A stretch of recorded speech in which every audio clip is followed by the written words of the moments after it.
विषय हिंदी। कहानी लेखन। मुद्दों के आधार पर कहानी लिखना। प्रश्न है, निम्नलिखित मुद्दों के आधार पर 60 से 70 शब्दों में रोचक कहानी लिखकर उसे उचित शीर्षक दीजिए तथा सीख लिखिए। मेरे प्रिय छात्रों, मुद्दे दिए हुए हैं। इन्हीं मुद्दों के आधार पर हमको कहानी लिखना है।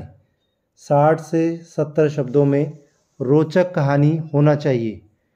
कहानी में शीर्षक देना, कहानी को शीर्षक देना बहुत ही ज़रूरी है और साथ ही साथ कहानी लिखने के बाद सीख लिखना भी बहुत ज़रूरी है। आइए तो देखते हैं मुद्दे कौन कौन से हैं।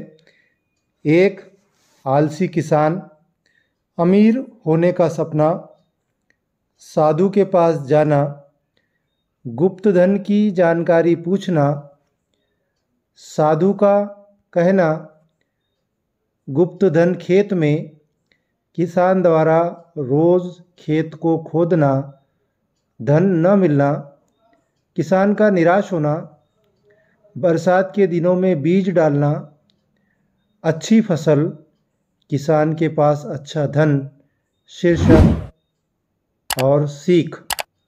मेरे प्रिय छात्रों, ये कहानी लेखन के जो मुद्दे, कहानी लेखन का जो प्रश्न मैंने आज के इस वीडियो में दिया है, यह प्रश्न मार्च 2020 को पूछा गया था एसएससी के बोर्ड परीक्षा में। आइए तो शुरू। कहानी लेखन।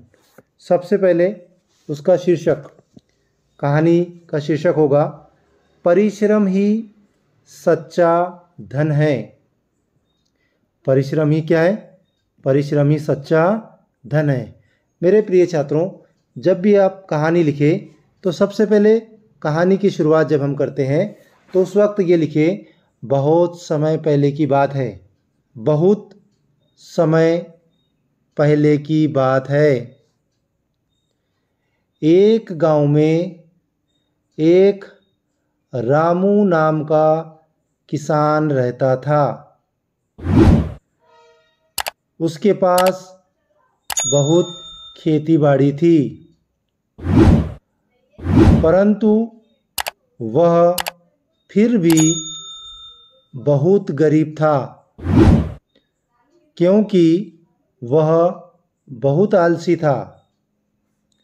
दूसरे पैराग्राफ से लिखिए, एक दिन रामू ने सपना देखा कि, एक दिन रामू ने सपना देखा कि वह बहुत अमीर हो गया है। नींद खुलते ही उसका वह सपना टूट गया। परंतु कुछ ही दिनों बाद उस गांव में एक साधु महाराज आए। उसने साधु महाराज को अपना सपना सुनाया और गुप्त धन के बारे में पूछने लगा। साधु महाराज ने कहा, गुप्त धन तो तुम्हारे खेत में ही गड़ा है और उसे खोदकर तुम निकाल सकते हो।